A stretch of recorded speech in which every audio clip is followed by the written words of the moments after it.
I'm 43 now. I only have so many hog ties left in me. But I do think the future of my career is in teaching, is in advocacy. And I'm excited to see how that will make an impact on the generation that's coming up behind us.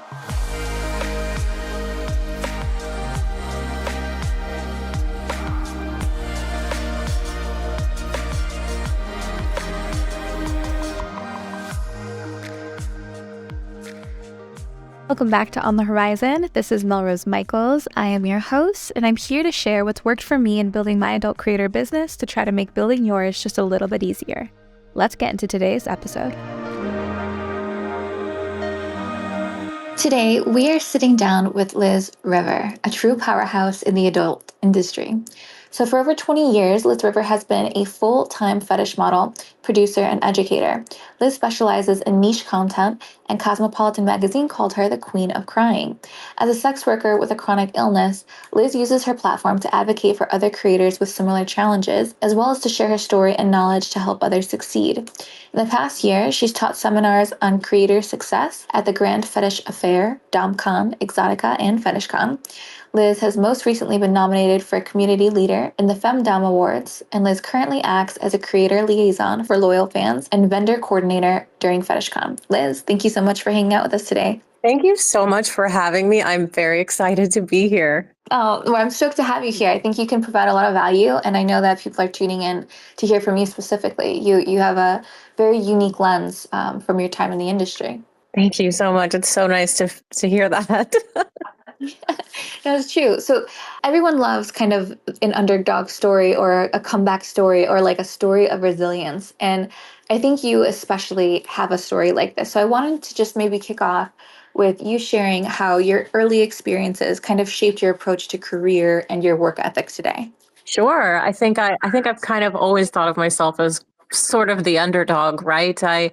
We sort of touched on this briefly when you and I were speaking, and I don't talk about this a lot, but I thought it was time to kind of open up and be vulnerable with my peers about this. But right before I started this career, I was homeless. I was living in my car, and I think that that's really shaped how I approach this job. There have been other times, I've had to overcome other challenges. I think a lot of us have struggled with different health challenges, perhaps a chronic illness or some other thing that maybe we feel is so specific to us. But it turns out there's a huge amount of people in our community who are dealing with like such similar things. And so I'm hoping to kind of shed a light on this by sort of being more open about the things that I've been through and how we should embrace those specific challenges that we have and realize that we're not alone and we can really kind of help each other by acknowledging what makes us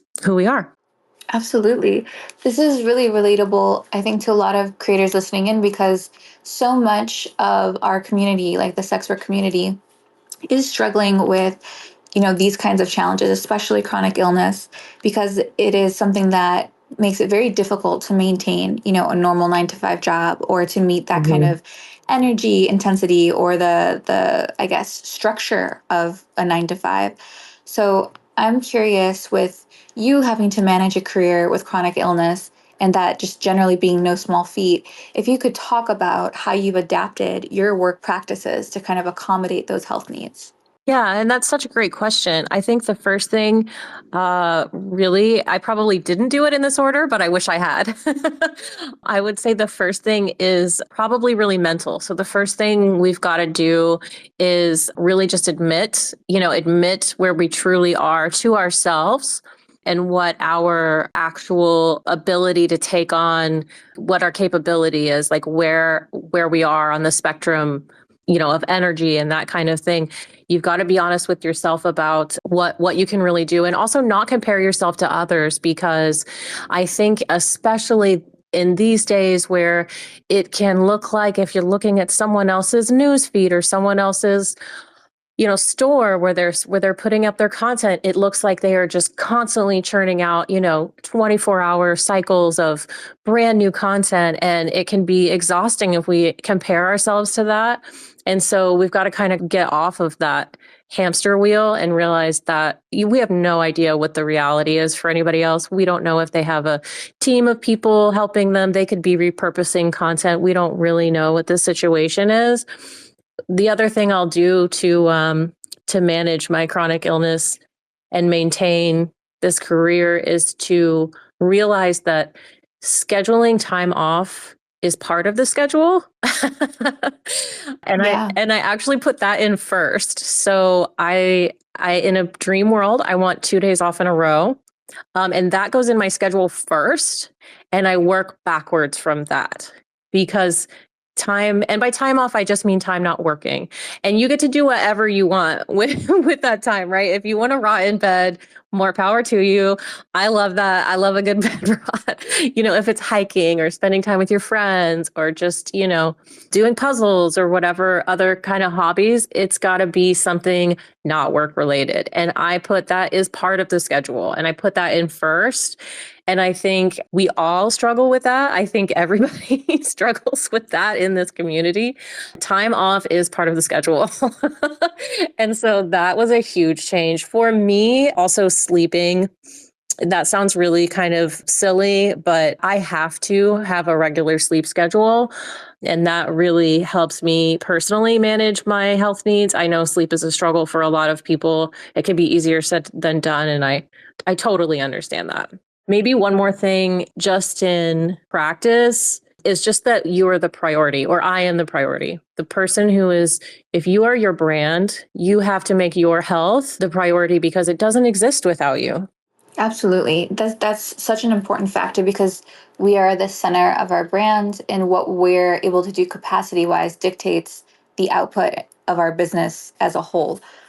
I love what you said about kind of, at least this is what I'm hearing, is like you almost reverse engineered your Yeah. chronic illness. Like you started with what is my capacity, what is actually possible, what is realistic, and then you worked backwards. Mhm. And you did the same thing with scheduling time off. Like you prioritized time off and then created the rest of your schedule. And like we often hear that with goal setting, like reverse engineer your goals, but we don't often hear that with chronic illness. Yeah, absolutely. Yeah, I think you read that completely right. Is there maybe strategies that you find most helpful for balancing like energy and workload on days when like maybe your health is making it particularly challenging? Yes. So I will say one of the things I try to remind myself is again, like it doesn't work if I'm not healthy, then there is no brand. So if I'm not feeling well, if it's not popping off, it's not popping off, right? And so sometimes you just have to take a day. You just have to, rest and reset and move things around. And so I think accepting that flexibility, I mean, that is part of the reason I feel like so many people with health challenges, whether it be chronic illness or something else, are attracted to this industry because of the flexibility. So I would say embrace that. I mean, I certainly do. I move things around. When needed, it is what it is. And one of the other things I try to think about is it's your business, not your boyfriend. So try not to get too in your feelings about it. Don't hurt your own feelings. If you feel bad, it's okay if you feel bad about it. We never want to let anybody down. We never want to let down anybody we intend to work with. We never want to let down our friends, our fans, our clients. But at the end of the day, the health has got to come first. And you have to remember, like any major brand has messed up an order or has been late delivering. And as long as you make good on it, it's not the end of the world. Your real fans, your good clients are going to care and they're going to understand. They're going to want you to stay healthy. Yeah, I agree with that. I think the fans can get so invested in us and in our brand and our persona and just the creators themselves that they almost find you more relatable when you open up even a little bit about those things. Like, hey, I'm kind of Mm-hmm. close to burnout. I need some time. Is it okay if we push this out a week or 2 weeks or what have you? So I find like even showing that crack in the veil is useful to be relatable and attainable to your fan base and audience. Yeah, absolutely. I agree with you 100%. Something that's unique about you is that you've done this for, 2 decades and you've clearly mastered the art of sustaining a career in this field.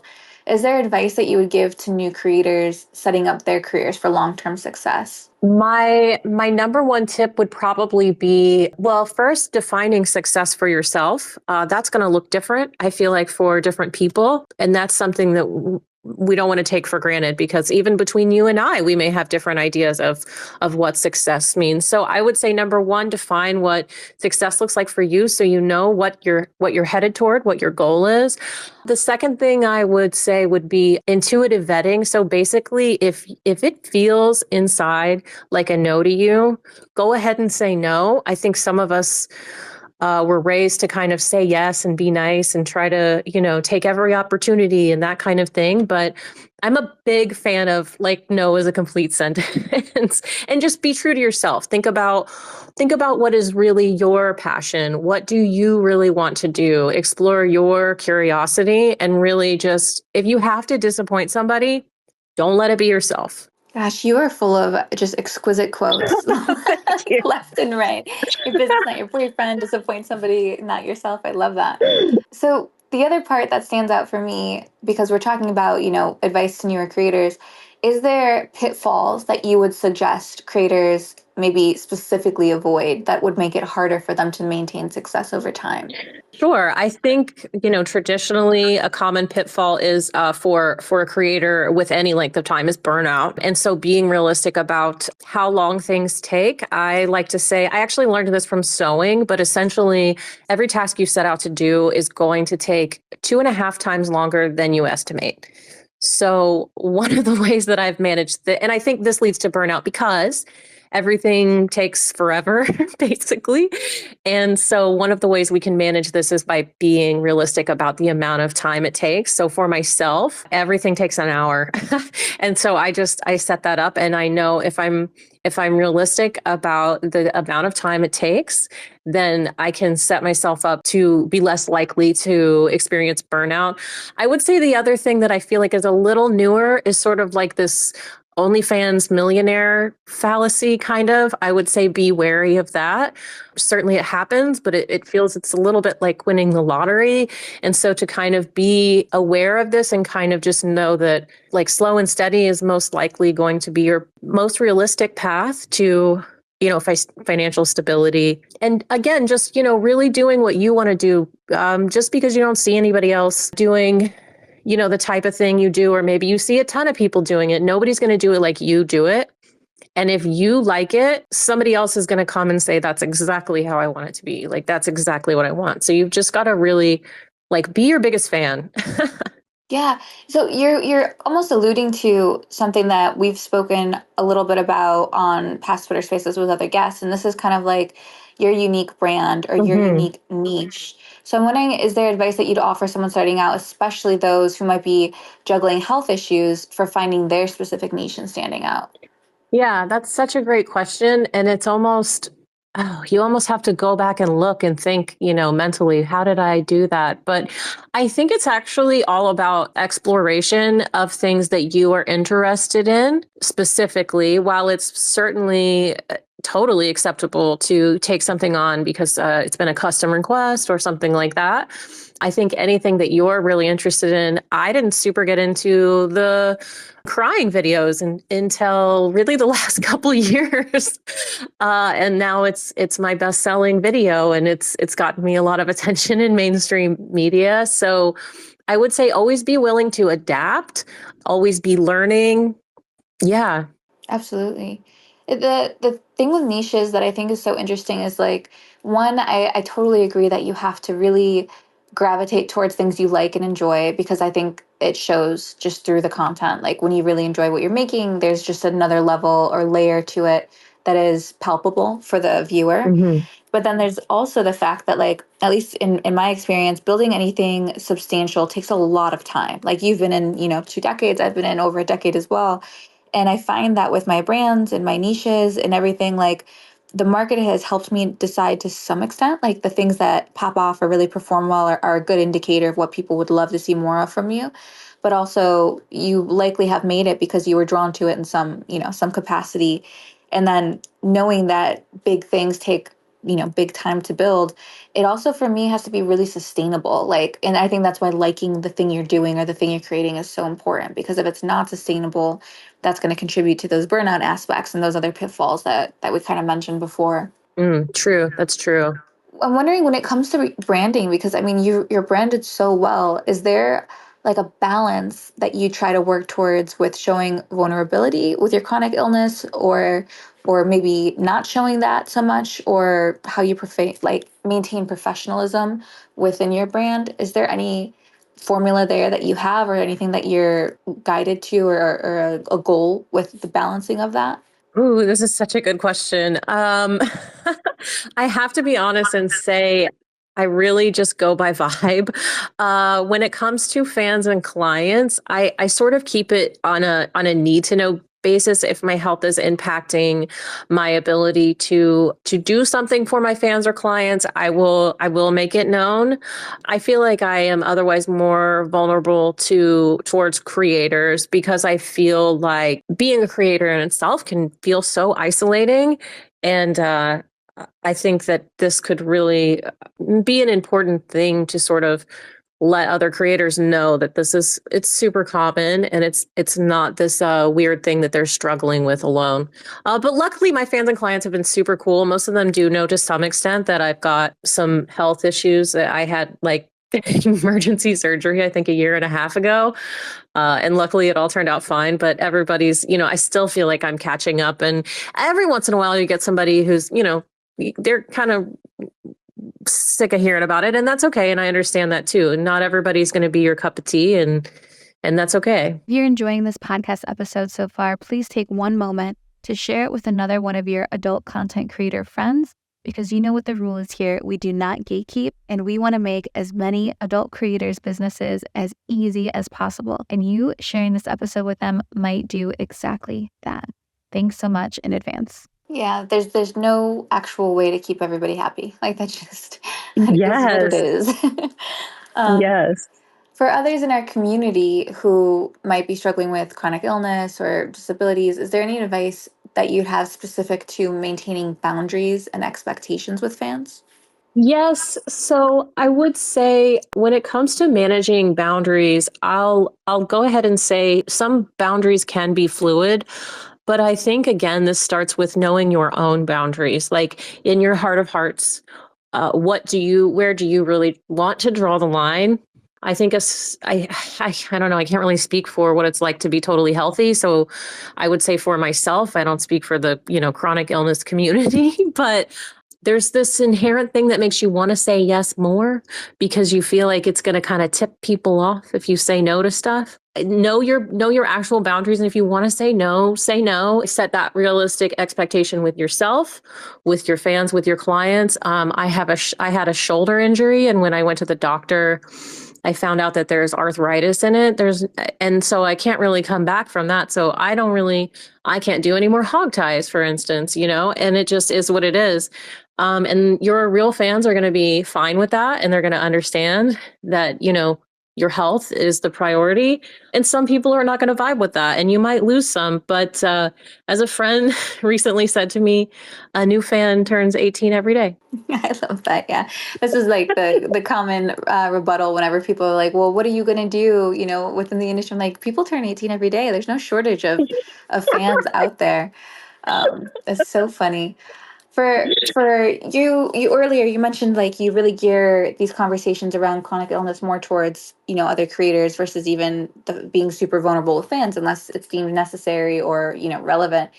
As Mhm. far as the community goes, whether online or at conventions like FetishCon, or even within peer groups, has there been a community role played in supporting your career in health? So it's actually been a critical role. A few years ago, I took some time off after sustaining some injuries from a personal relationship. It wasn't anything to do with work. I didn't really tell anybody anything that was going on. I was having a hard time trusting anybody, let alone myself, at work or anything. But FetishCon specifically that's like my happy place. And I thought, well, I'll just like go and I'll give it a whirl and we'll just see what happens. And it was as if I had not missed a beat.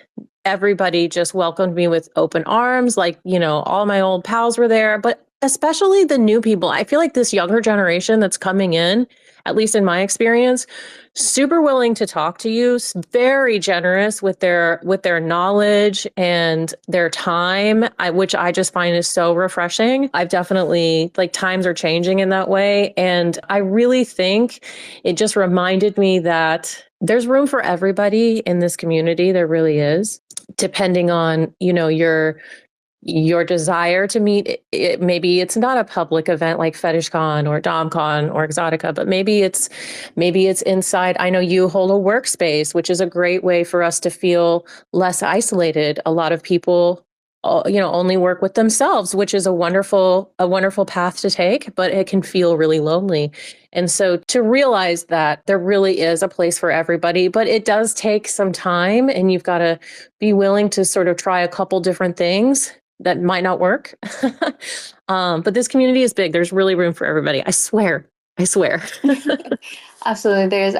I find it so interesting because when I got into this space, I was primarily on just webcam for the first 8 years. And it was very isolating. It was very lonely. And Yeah. also there was a different vibe in the industry at that time. It was very, Mhm. at least it felt from my perspective, my experience, that you were all for yourselves. Like it was hard to get Yes. help or information or support. Mhm. And even just like reaching out to other cam models on the site I was on, like, hey, just wondering what light you use or what webcam you use. It looks, amazing. And it's like, I had to figure it out. You have to figure it out too. And that was kind of the mood in the climate at the Yeah. moment.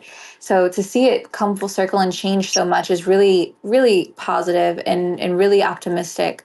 And I think that finding your community and your place within this landscape is really important to the success you can achieve. Because in those 8 years on cam alone, all of the countless hours, all of the revenue made, all of it doesn't compare but to a fraction of what I've done now in the years since, with a community of support, behind me. So Absolutely. it's a remarkable how much of a difference it makes. I think the quote is like, if you want to go slow, go alone, or if you want to go far, go with someone else. I'm butchering it, of course, but No, that's right. I think you got it. yeah, it's that's the gist, for sure. Are there ways that you've found to advocate for others with health challenges within the industry that you might recommend to creators listening so that they can maybe do the same or explore ways that they can be supportive to other creators with chronic health issues? That's such a great question. I think that anytime you hear that little voice that's like, "Hey, you should say something," you should say something. It sort of depends on whatever platform you are using. I would say give them feedback about building a community, or build a Twitter space of your own. I would say, and say like, "Hey, this is my experience. Anybody else want to join me?" I personally try to advocate for others, like, anywhere I can, anywhere I'm in good graces. I do my best to receive feedback as well. I am not in charge of anything anywhere I go, but I feel like I'm a good vessel for feedback, and I try to relay that and advocate for spaces for creators who maybe have specific needs and things like that. And I just think it's just like you said, like, if we work together we can move forward more. So anybody who has that sort of like inkling to kind of speak up about it, sucks. It's so hard. It's so hard to talk about anything personal, because I think we've sort of trained ourselves to have these almost like two personalities. And so just sort of just dip your toe in some vulnerability, especially creator facing. But I acknowledge, depending on the person and your branding, possibly, client facing, fan facing as well. But to advocate for other creators, I think we kind of sort of have to sort of open up ourselves so people realize what we have in common. And I think that's probably the best way we can advocate for others. Absolutely. Vulnerability is so hard. This is something like I'm actively working towards, and like also why we wanted to like come out with the vlog and the stuff that we've been putting out was just to like get a peek behind the curtain of like everything is not perfect. Things go wrong all the time. It's Yeah. also Yeah. flustered inside here. Like this is Yes. not an easy, easy does it every week is, perfectly packaged and structured and a success, because it's just not. And I think once you give a little bit of that vulnerability and you show that it's not some like impenetrable fortress, people can relate to that, and that makes them not just like you more, but also like think that you can be trusted, that your experiences are legitimate, and that you have the lens to also provide insight with, because you are a real person who's gone through real things. And without that, it's very difficult to relate to people. So that's a challenge. Vulnerability is hard. It's so hard. And it's a constant evolution, right? Because especially when you're trying to, yeah, come off all like glamorous and slick and everything. And then to kind of every now and then sort of seep this thing in like, okay, it's like you said, it's kind of, there's a lot of, it's almost always going wrong and we're just Yeah, making it work anyway. absolutely. Absolutely. It's about how good a firefighter you are, like how Yes. you put out the fires. As someone who's like obviously already achieved so much, I'm curious what you're currently excited about. Like, what does the future of your career look like? What plans do you have, or aspirations do you hold? I have to say, one of the things that I'm most excited about in the future for my career is to sort of see. I like to think of the people who've attended my classes, seminars, and stuff like that. I mean, those are sort of, I know they're not my students and they're all doing really well for themselves anyway, but I'm excited to see what this sort of class of creator, I'm looking forward to seeing them develop in the future. In my mind, those are my babies. Those are my children, especially the ones who continue to email me and they're like, "Hey, what do you think about this?" or "How would you handle that?" I'm really excited about them. And I know that that doesn't seem like that's part of my career, but I think as I get older, I'm 43 now. I only have so many hog ties left in me. So I don't think I'll ever stop filming. I really don't, because I just love it so much. But I do think the future of my career is in teaching, is in advocacy. And I'm excited to see how that unfolds. And I'm excited to believe that what I have to say and the knowledge I have to pass on will make an impact on the generation that's coming up behind us. Yeah, absolutely. I think that's the my current drug of choice, is just like Right. with Sex Tuxedo. It's so fulfilling, and to get the feedback that like a piece of advice we put out, or an insight we gave, or a suggestion that was made, like actually resulted in monetary gain for someone that follows our stuff. Like, it Yes. is the highest high to know that it's not just shouting into the void, and also like that the information we put out is sound, because even when things work for me, that's the only experience and lens I have to offer, is what I've tested and what works for me. So that's not always going to translate to every kind of creator across the board, but to know that we can pull the mainly the foundational business advice that underlies whatever the strategy might be, and then distribute that for free to a huge community of entrepreneurial creators, and then they can use it, do something with it, execute on it, and get results. Is like, it's the best fucking feeling. It really is. It's the peak to what we do. Yes, absolutely. And I'm a big fan of that. I love that you say you don't gatekeep here. I'm a big fan of that too. I will happily share my information. It doesn't cost anything. Of course, I love a donation here and there, but honestly, like I get my kicks out of just helping other people. It's sick, I know. No, it's so relatable. I really I feel it in my soul just as much.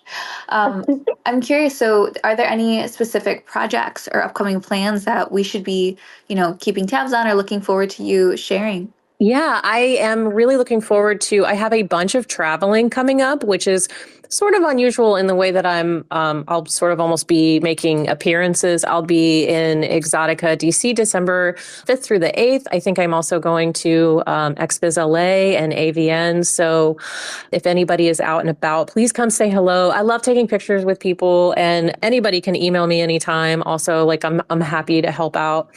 In terms of projects, this is kind of TBD. I don't know.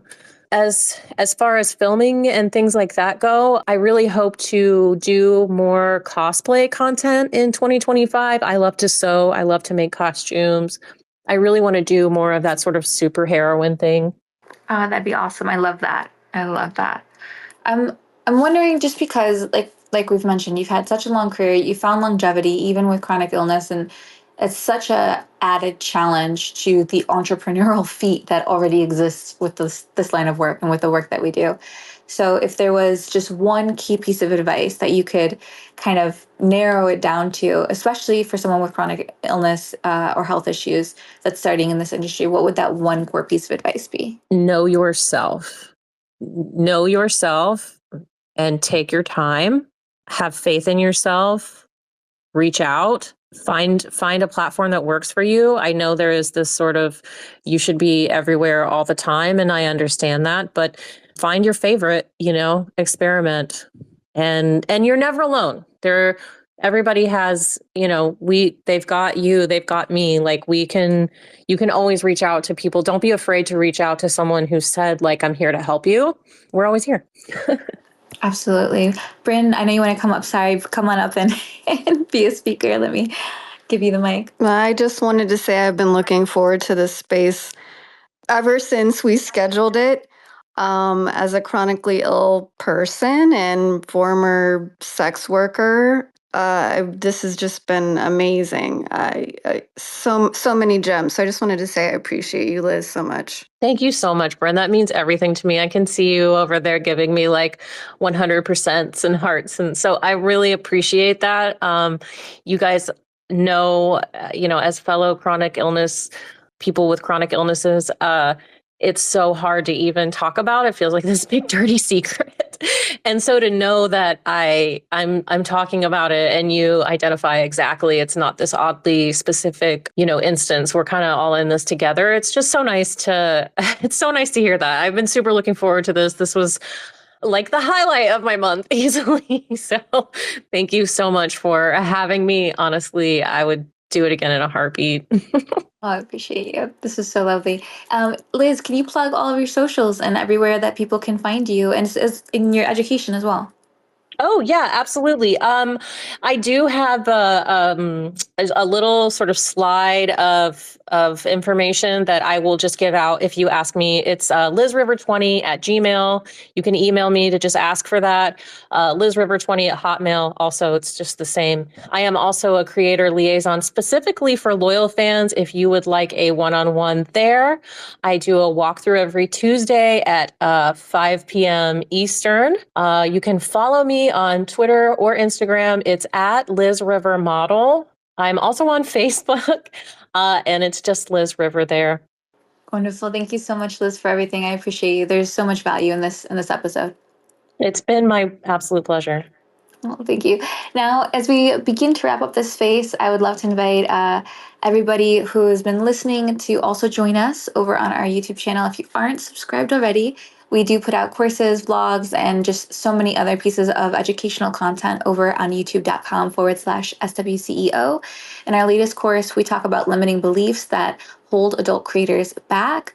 Things like thinking that this isn't a real job or that financial success isn't actually possible. You'll learn how to kind of shift to an abundance mindset and get practical steps to build the career that you want and deserve. This SWCEO exclusive content is live, and you can get to it by clicking the link that's pinned at the top of this space.